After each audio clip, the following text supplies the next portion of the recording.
Sampurasun. Hari ini kita membahas lagi tentang kesundaan gitu ya. Membahas hal-hal yang tidak penting dan receh lah gitu ya. Membahas tentang kesundaan gitu ya. Membahas tentang kehidupan sehari-hari. Ini terbayang saat saya masih kecil gitu ya. Bagi orang tua yang sering memperhatikan dan menyayangi dengan baik gitu ya. Pak, ada kata-kata yang tidak pernah lupa gitu ya dari semua itu gitu ya. Ketika orang tua menggendong dengan menyanyikan sebuah lagu, biasanya ya lagu Sunda itu ada yang namanya dang ding ding dang der gitu ya, ada ya kan, sambil diayong-ayong atau sambil digoyang-goyangkan gitu ya, dang ding ding dang der gitu ya. Itu mungkin sekilas tidak mempunyai makna yang khusus gitu ya, dan tidak mempunyai filosofi.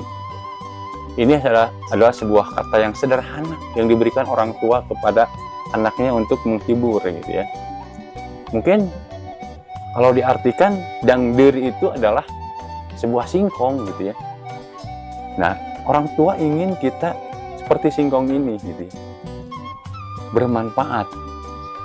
Tidak hanya batang, daun, bahkan umbi gitu ya, dan kulit umbinya pun bisa bermanfaat untuk kita.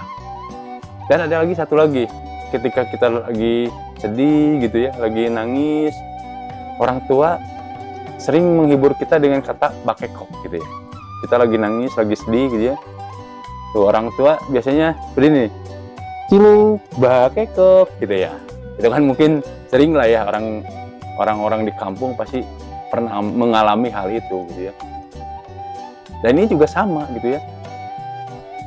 Sebuah makna sederhana yang tidak mempunyai filosofi dan tidak punya arti khusus gitu ya. Tapi bakekok ini menjadi suatu kata magis gitu ya untuk kita, membuat kita menjadi tersenyum, tertawa gitu ya mendengar kata itu. Hingga saya suatu saat pernah mendengar suatu ceramah gitu ya tentang tasawuf di sana, yang menggambarkan katanya isi dalam Al-Quran ini terangkum dalam surat Al-Fatihah ya. Dan surat Al-Fatihah ini terangkum di dalam Bismillahirrohmanirrohim. Dan Bismillahirrohmanirrohim ini mempunyai 3 keutamaan huruf yang dirangkum dalam Bismi ya. Ba, Sin, dan Mim. Ba ini disebut bahakikotan ya oleh Sayyidina Ali bin Abi Thalib ya, karena keutamaannya itu gitu ya. Dalam ba ini mempunyai kandungan khazanahnya Tuhan, ilmunya Tuhan, dan pengetahuannya Tuhan gitu ya. Jadi ba ini sangat luar biasa sekali gitu ya. Jadi siapa yang bisa memahami gitu arti ba ini, yaitu huruf sin gitu ya. Sin ini mempunyai 3 lekukan yang diartikan atau dilambangkan, yaitu iman, Islam, dan ihsan. Ketika kita sudah menguasai itu, maka akan mendapatkan ilmunya Tuhan, akan mendapatkan pengetahuannya Tuhan ya. Jadi siapa orang pertama gitu ya yang bisa menjalankan semuanya itu, yaitu huruf mim ya, yakni Nabi Muhammad SAW.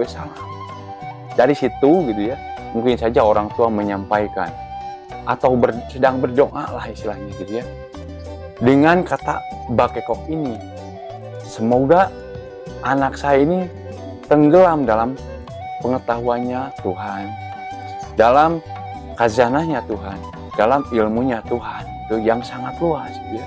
Karena orang Sunda gitu ya identik dengan singkat-singkatan kata gitu ya. Comro, encom di jero jadi comro gitu ya. Aci digoreng jadi cireng. Mungkin dari situ asalnya gitu ya. Tapi ini hanya sebuah rangkaian kata gitu ya. Kita jangan terlalu seperti ini ya artinya gitu ya. Ini hanya sebuah rangkaian kata yang mungkin bisa iya bisa tidak gitu ya. Karena orang tua zaman dahulu tidak menerangkan apa yang mereka katakan, itu tidak dijelaskan dengan detail seperti saat ini gitu ya. Nah, anggap juga ini guyonan gitu ya. Guyonan yang mungkin bisa bermanfaat bagi kita gitu ya. Seperti itulah pembahasan kita hari ini gitu ya tentang Kasundaan. Semoga bermanfaat walaupun hanya sekedarnya lah gitu ya. Sampurasun.